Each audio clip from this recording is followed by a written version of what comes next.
For our parents' generation, college felt like a sure thing. It was a promise. But today, for so many, it feels more like a really high stakes gamble. So, what on earth changed? In this explainer, we're going to break down how that promise of higher education got twisted into a massive bet for an entire generation. I mean, this was the deal, right? For decades, this was the message, crystal clear. Study hard, get that degree, and you will be set for life. It was a simple, straightforward formula. And for a really long time, it actually worked. But the thing is, millions of people followed that path. They did everything they were supposed to do. But instead of security, they just found themselves buried under a mountain of debt. The math just doesn't add up anymore. So, what broke the formula? And that's really the core question, isn't it? To get to the bottom of this, we can't just look at individual choices, like what major someone picked.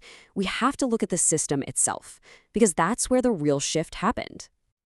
Okay, so it really started with this quiet but absolutely massive shift in how we think about college. We went from seeing higher education as a public good, something that helps all of us, to seeing it as a private product, something for you to buy on your own. So look at the difference here. On the left, you got the old model, public investment. States poured money into universities because, hey, an educated society is good for everyone. But on the right, you see the new model, a private business. Public funding got slashed, and universities had to start acting like corporations, with students basically being treated as customers. And here's the absolute key. Those costs didn't just vanish into thin air. Nope.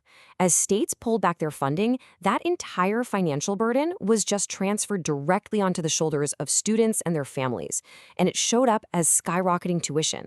I mean, these costs have outpaced inflation by almost 170% since 1980. It's wild. So, with tuition going through the roof, how are students ever supposed to pay for it? Well, that brings us to our second big factor, a so-called solution that, paradoxically, just made the whole problem way worse: the explosion of easy-to-get student loans. This created this incredibly dangerous feedback loop. First, government-guaranteed loans meant a flood of easy money was suddenly available. So with basically no risk, lenders were more than happy to hand it out. Universities, knowing students could just borrow to pay, had zero incentive to keep their costs down. So they just raised tuition again and again, which of course forced students to borrow even more. The cycle just keeps feeding itself, and prices just spiraled out of control. So, as this new system really solidifies, less public money, way more easy credit, all of the financial risk, the entire downside of this bet, was quietly moved away from the colleges and the banks. And it was placed squarely onto one single group. In this new model, who is the only one left holding the bag if things don't go according to plan? The student. Yeah, all of the risk now belongs to the person who is often barely an adult, borrowing these massive sums of money. We're talking an average of over $30,000 for a bachelor's degree now, before they've even earned their first real paycheck. And that really brings us to the new reality of all this. College is no longer a shared investment in the future.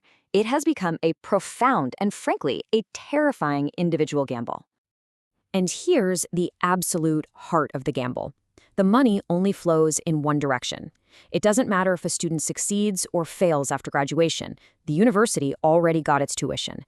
The lender is guaranteed to get their payments. The system always gets paid, no matter what happens to the individual.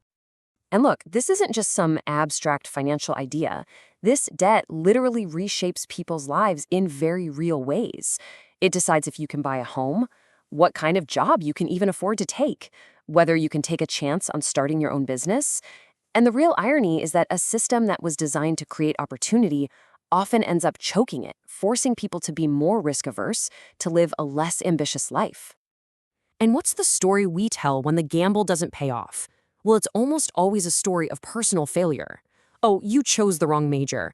You just didn't work hard enough.